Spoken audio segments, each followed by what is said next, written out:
आइए जानते हैं आज के प्रमुख अंतर्राष्ट्रीय खबरों को। उससे पहले एक नजर आज के हेडलाइंस पर। एक सीएम दो डिप्टी सीएम, स्पीकर दलित महिला। राजस्थान में सोशल इंजीनियरिंग का ये फार्मूला अपनाएगी बीजेपी। सुखदेव सिंह गोगामेरी हत्याकांड में शामिल दोनों शूटर गिरफ्तार। चंडीगढ़ में छिपे थे रोहित और नितिन फौजी।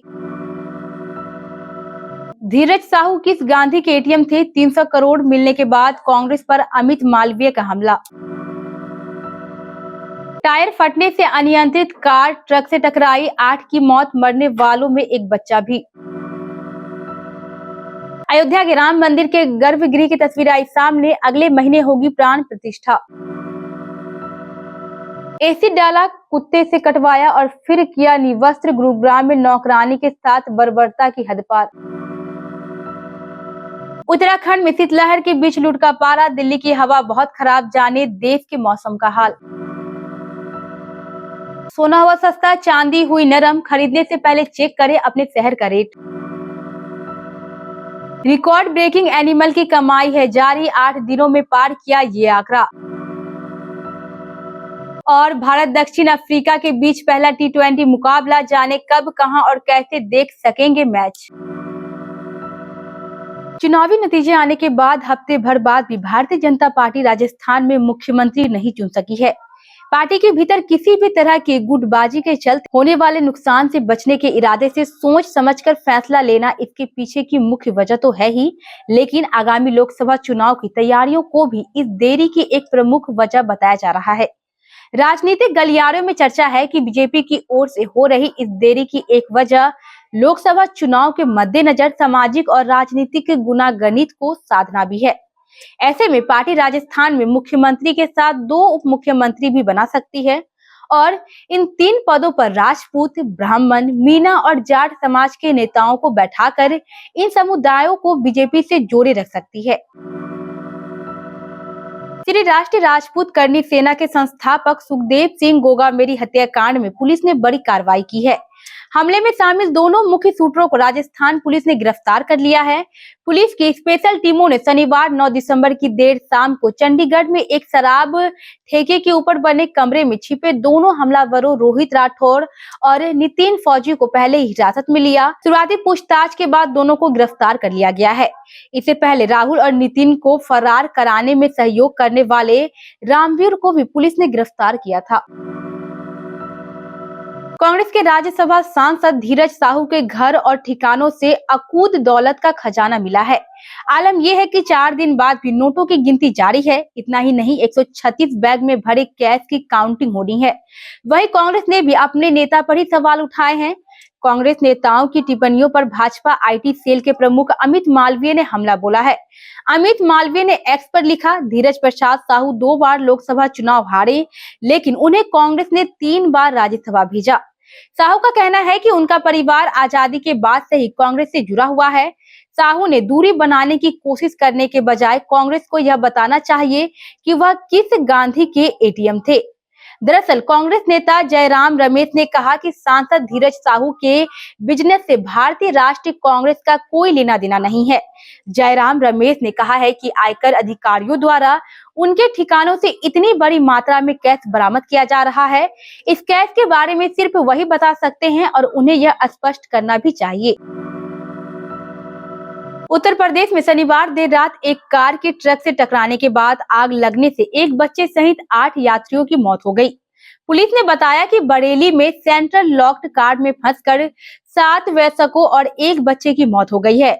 दुर्घटना स्थल के फुटेज में जलती हुई कार को नैनीताल हाईवे पर उसके बगल में ट्रक के साथ देखा जा सकता है।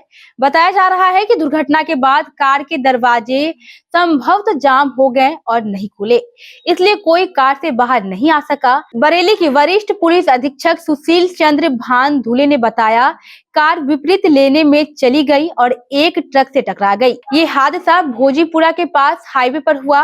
कार एक ट्रक से टकरा गई और उसमें आग लग गई।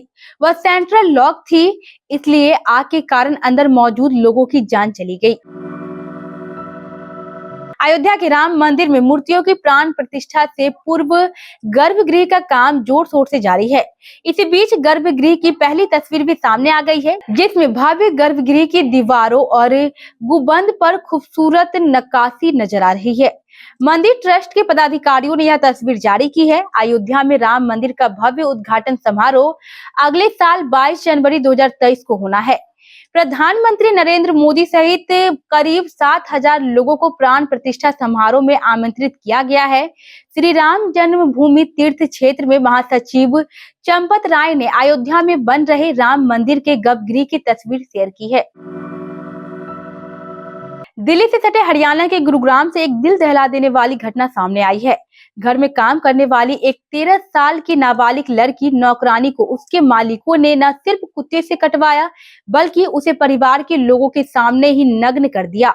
इस घटना को लेकर पुलिस ने शनिवार को बताया कि सेक्टर 57 इलाके में जिस परिवार के लिए वो काम करती थी, उसके सदस्यों ने 13 साल की नाबालिग लड़की को कथित तौर पर पहले पीटा, फिर कुत्ते से कटवाया और कपड़े उतारने के लिए मजबूर किया। पुलिस ने बताया कि लड़की की मां द्वारा दर्ज कराई गई शिकायत के अनुसार जिस घर में लड़की काम करती थी, उसकी महिला अक्सर उसे लोहे की रॉड और हथौड़े से पीटती थी, जबकि उसके 2 बेटों ने उसके कपड़े उतारे, उसकी न्यूड वीडियोग्राफी की और उसे अनुचित तरीके से हाथ लगाया। उत्तर भारत के मौसम में अब तेजी से बदलाव देखने को मिल रहा है। कई राज्यों में सुबह के समय कोहरे की धुंध छाई है, तो कई इलाकों में शीतलहर चल रही है। दिल्ली एनसीआर के तापमान में भी गिरावट दर्ज की जा रही है। वहीं उत्तराखंड में भी पारा लुढ़क रहा है। भारत मौसम विज्ञान विभाग आईएमडी के माने तो अगले सप्ताह उत्तर भारत के राज्यों में ठिठुरन बढ़ जाएगी। दिल्ली में बीते दिन यानी शनिवार को सीजन की सबसे ठंडी सुबह रिकॉर्ड की गई। राष्ट्रीय राजधानी दिल्ली में 9 दिसंबर को न्यूनतम तापमान 8.5 डिग्री सेल्सियस दर्ज किया गया, जो मौसम के औसत तापमान से 1 डिग्री सेल्सियस कम है। आज सोने और चांदी के दाम में उतार चढ़ाव देखने को मिला है। भारत में आज 22 कैरेट 10 ग्राम सोने का भाव 57,300 रुपए है। बीते दिन 57,850 रुपए था, यानी दाम कम हुए हैं। वहीं अगर 24 कैरेट सोने की कीमत की बात करें तो आज 62,500 रुपए प्रति 10 ग्राम है, जो बीते दिन 24 कैरेट सोने का दाम 63,100 रुपए थी। आज दाम कम हुए हैं। यूपी की राजधानी लखनऊ में आज 22 कैरेट सोना प्रति 10 ग्राम 57,300 रुपए है। राजधानी में 24 कैरेट सोने का रेट प्रति 10 ग्राम 62,820 रुपए है। रणबीर कपूर, बॉबी देओल, अनिल कपूर, तृप्ति डिमरी और रश्मिका मंदाना की एनिमल ने पहले दिन 60 करोड़ से ज्यादा की धमाकेदार ओपनिंग बनाते हुए रिकॉर्ड तोड़ा। इसके बाद पहले वीकेंड पर भी फिल्म ने 200 करोड़ का आंकड़ा पार कर लिया, लेकिन यह कमाई थमी नहीं और वीकेंड में भी फिल्म का जबरदस्त कलेक्शन देखने को मिला है। इतना ही नहीं, रणबीर कपूर की फिल्म ने तो टाइगर 3 के ऑल टाइम कलेक्शन को भी पीछे छोड़ दिया है। वहीं दूसरा वीकेंड शुरू होने वाला है, जिससे पहले एनिमल ने 8वें दिन में भी फिर नया आंकड़ा पार कर लिया है, जो रिकॉर्ड ब्रेकिंग है। आज भारत और साउथ अफ्रीका के बीच 3 T20 मैचों का सीरीज का पहला मुकाबला खेला जाएगा। दोनों टीमें डरबन के मैदान पर आमने सामने होगी। वही यह मुकाबला भारतीय समय अनुसार शाम 7:30 में शुरू होगा। भारतीय टीम की कप्तानी सूर्य कुमार यादव करेंगे, जबकि साउथ अफ्रीकी टीम की अगुवाई एडन मार्करम के हाथों में होगी। बहरहाल डरबन की विकेट कैसी होगी? क्या इस विकेट पर बल्लेबाज आसानी से रन बनाएंगे या फिर गेंदबाजी चुनौती बनेगी? दरअसल आंकड़े बताते हैं कि डरबन की पिच पर बल्लेबाज आसानी से रन बनाते हैं। इस पिच पर एवरेज स्कोर 170 रन है, यानी एक पारी में कोई भी टीम तकरीबन 170 रन बनाती है। यह आंकड़े गेंदबाजों के लिए अच्छे नहीं हैं। इसके अलावा टॉस जीतने वाली टीम पहले फील्डिंग करना चाहेगी।